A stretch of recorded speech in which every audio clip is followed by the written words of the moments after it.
जय हिंद। आज हम बात करेंगे समतल दर्पण में प्रतिबिंबों की संख्या के बारे में। प्रतिबिंब क्या है? जब किसी वस्तु के सामने हम दर्पण लाते हैं तो उस दर्पण में कितने प्रतिबिंब बनेंगे, यही है कि दर्पण में प्रतिबिंबों की संख्या यानी कि चित्र। आप समतल दर्पण के सामने गए, आपके चित्र कितने बनेगा? मान लीजिए 2 दर्पण रख दिए, समतल दर्पण, उन दोनों दर्पणों के बीच में आप खड़े हो जाइए, आप बताइए कितने दर्पण बनेंगे। इसमें किस टॉपिक से किस तरह से प्रश्न आते हैं, आज हम इसके बारे में आपको बताएंगे, ठीक है ना। तो चलिए शुरू करते हैं। ठीक, सबसे पहले ये तीसरा टॉपिक है समतल दर्पण, ये तीसरा टॉपिक है, ठीक है ना। ये तीसरा टॉपिक है प्रतिबिंबों की संख्या। प्रतिबिंबों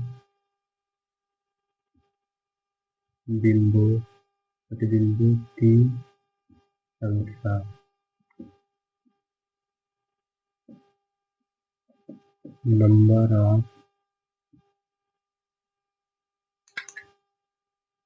नंबर ऑफ इमेजेस,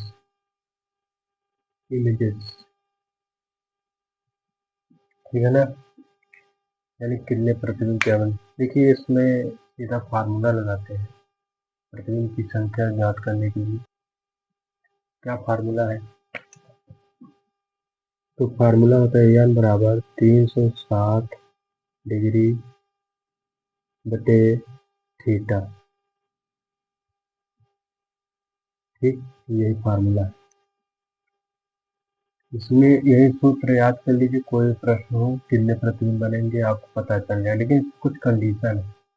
क्या, कैसे अभी हम बताएंगे थीटा क्या है, यानी क्या है। हम तो सीधा दिखा है प्रतिबिंबों की संख्या है, इसको व्यक्त करते हैं 360 क्या है, ठीक है ना। ये सब अब थीटा क्या है, इन दोनों के बारे में भी बताएंगे हम, क्या कैसे कायदे। चलिए बताते हैं। तो थीटा क्या है, सबसे पहले हम इसमें समझते हैं। देखिए n क्या है, n तो प्रतिबिंबों की संख्या है, इसमें कोई बताने के लिए। थीटा क्या है? जब आप जब आप दो जब आप दो समतल दर्पण को पास में लाते हैं तो वे एक दूसरे से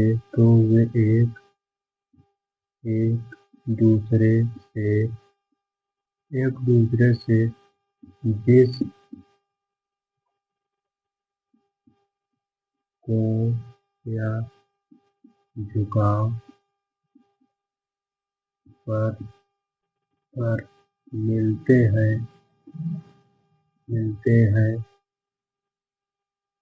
उसी को थीटा कहते हैं। ठीक, जब आप दो समतल दर्पण, मान लीजिए कोई दो समतल दर्पण आप लिए, कोई भी चीज पास में लाते हैं, वो एक दूसरे से जिस कोण या झुकाव पर मिलते हैं उसी को थीटा कहते हैं।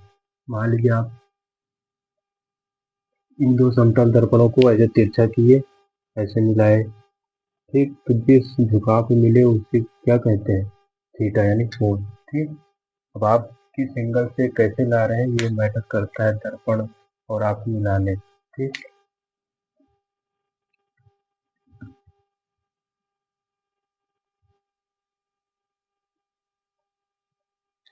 अब देखते हैं इसमें कि प्रश्न कैसे बनेगा। ठीक, आइए हम सबसे पहले देखते हैं प्रश्न कैसे बनेगा। मान लीजिए क्वेश्चन दिए हम, यदि n एक सम संख्या, सम यानी इवन, सम संख्या यानी क्या था, प्रतिबिंबों की संख्या। जब प्रतिबिंब की संख्या सम संख्या है तो प्रतिबिंबों प्रतिबिंबों की संख्या प्रतिबिंबों की संख्या प्रतिबिंबों की संख्या हमेशा n-1 होगी।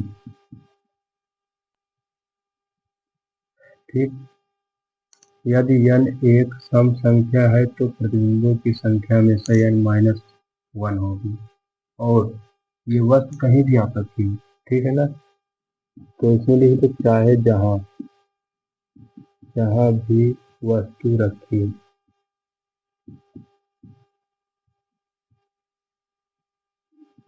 ठीक, अब ये कैसे क्या है समझ नहीं आ रहा ना, तो हम इसको एक चीज और याद रखो, ये पहला स्टार था, 3 स्टार लिखवाएंगे।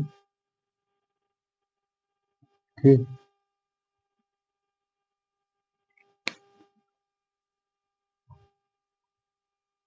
देखो आते हैं, सबसे पहले हम प्रश्न ही देख लेते हैं, प्रश्न। ठीक, ये ऊपर वाला हम मिटा देते हैं, सूत्र को यहाँ पे लिख देते हैं, क्योंकि अभी अभी इसको काम ले लें। 360 यहाँ पे लिख देते हैं, n बराबर 360 बटे थीटा। ठीक, अब हम निकालेंगे प्रतिबिंब की संख्या, तो कैसे प्रश्न आते हैं। क्वेश्चन है, पहला क्वेश्चन है, दो समतल दर्पण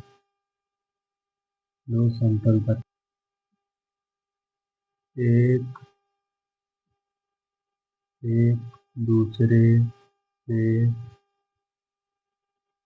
90 डिग्री, 90 डिग्री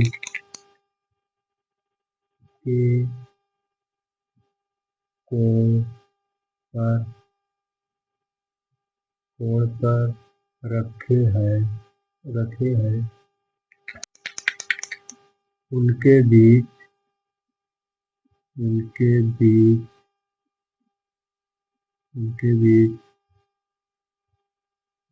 बीच रखी वस्तु के कितने प्रतिबिंब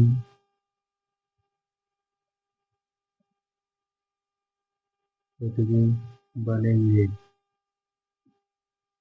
ठीक, दो समतल दर्पण एक दूसरे से 90 अंश के कोण पर रखे हैं। 90 अंश का कोण का मतलब क्या होता है, उनके बीच रखी वस्तु के कितने 90 अंश कोण का मतलब, मान लीजिए धरातल है, ऐसे एक दर्पण हमने रख दिया, ऐसे एक दर्पण रख दिया। ठीक, यहाँ पे एक वस्तु रख दी, इसका फिगर इसमें भी बनेगा, इसमें भी बनेगा, फिर वहां टकराएगा इस शीशे का, फिर उसमें बहुत आइए हम फिर इसमें प्रश्न बताते हैं। आपको सूत्र ही याद रखना, सूत्र याद। तो सूत्र हमने क्या बताया यहाँ पे, n बराबर 360 बटे थीटा। तो एक दूसरे से 90 अंश के कोण पर रखे हैं। ठीक, तो n क्या है, प्रतिबिंब, कितने प्रतिबिंब बनेंगे, यानी प्रतिबिंबों की संख्या बराबर 360 अपॉन ये थीटा है, थीटा कितना है 90, सवाल में दिया है, तो 90 कितना आएगा, n बराबर 4 डिग्री, कितना आया 4 डिग्री। अब देखो हमने स्टार कहीं लिखवाया था, कह रहा है यहाँ पे 4 डिग्री है, तो ये आंसर नहीं होगा, ऑप्शन में दिया भी रहेगा 4 और नहीं भी दिया हो सकता है। ये सम संख्या है, और हम जानते हैं कि यदि n यानी प्रतिबिंब, ये जो n का मान निकला यानी ये प्रतिबिंब की संख्या निकली, यदि n एक सम संख्या और ये सम संख्या है, तो प्रतिबिंबों की संख्या हमेशा n-1 होगी, यानी n का मान कितना है 4 आया, 4 में से हमेशा एक घटा के जो आंसर आएगा वही प्रतिबिंबों की संख्या होगी। तो 4 - 1 बराबर 3, तो फाइनली प्रतिबिंबों की संख्या इस सवाल कितना है 3 प्रतिबिंबों की संख्या प्रतिबिंब। ठीक, वो वस्तु कहीं भी रखी उससे मतलब नहीं। ठीक है ना, अब अगला है, इसी में एक चीज और ऐड करेंगे, क्या हमेशा सभी संख्या थोड़ी ना आएगी, कभी कभी विषम संख्या भी आ जाती है, तो इसलिए के बारे में बात करेंगे। तो चलिए देखते हैं दूसरा वाला, दूसरे के बारे में बात करें।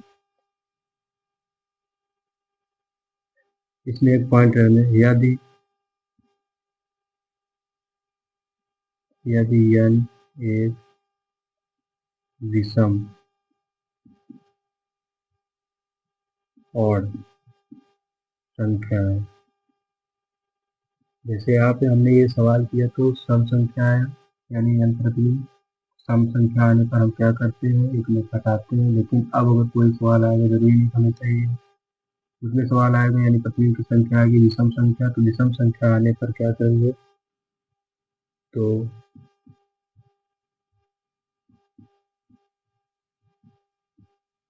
प्रतिबिंबों की संख्या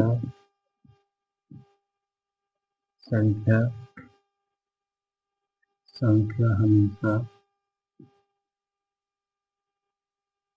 हमेशा। अब देखो इसमें विषम वाले में दो चीज और बात आ जाती है, क्या, पहले चीज, या तो विषम संख्या होगी तो हमेशा n-1 करेंगे, लेकिन कब, इसका एक फंडा है, कब करेंगे n-1,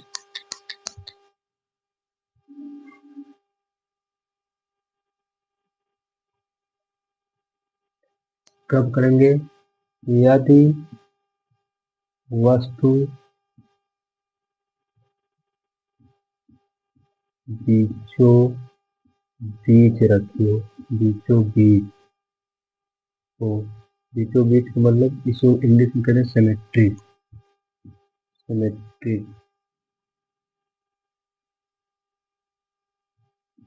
सिमेट्री, ठीक, बीचों बीच रखी है, क्वेश्चन में बोल देगा साफ साफ, ठीक है ना। जब मतलब यदि यानी एक विषम संख्या हो तो प्रतिबिंबों की संख्या क्या होगी, ये कब n-1 करेंगे, कब, जब वस्तु बीचों बीच रखी होगी। लेकिन दूसरा क्या है इसी में,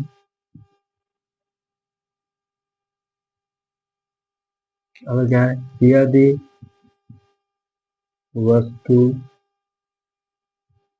बीच में नहीं है तो, ठीक, बीचों बीच मतलब ना है, इसे बोलते हैं असिमेट्रिक, हो जाएगा, तो हम माइनस नहीं करेंगे, वही आंसर आ जाएगा, ठीक। अब इसको इरेज कर देते हैं, क्योंकि बोर्ड में, कैमरा में यहाँ तक आता नहीं होगा सेफ है तो।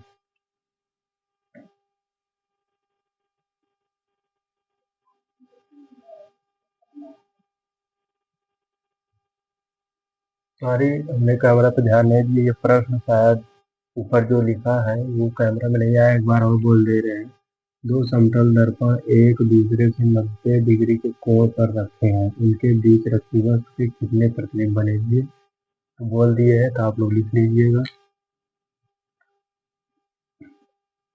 अब इसमें एक चीज आता है, ये एक पॉइंट था, ये 2 स्टार था, इससे पहला था, ये दूसरा था, और इस दूसरे में 2 थे, ठीक।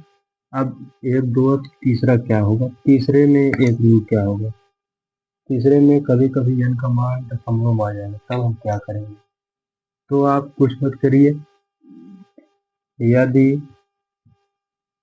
n का मान, यदि n का मान दशमलव में